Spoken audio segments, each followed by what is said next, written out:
Naalala niyo po yun guys, yung part 1 pa lang yun, yung part 2 na ngayon guys.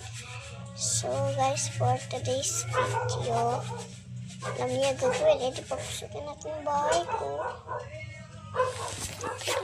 So, di ba alam niyo yung daanan na kung saan mag-subscribe kayo guys.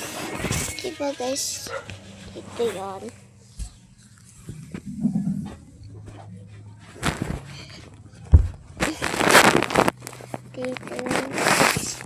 So guys, ito po yung kumot. Sorry po kung di nakita.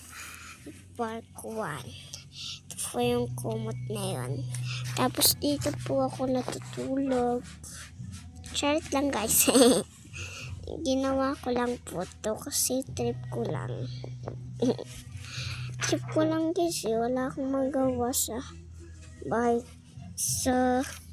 bahay. Dun si Papa guys, naglalaba. Ako nagbabantay ng pintahan.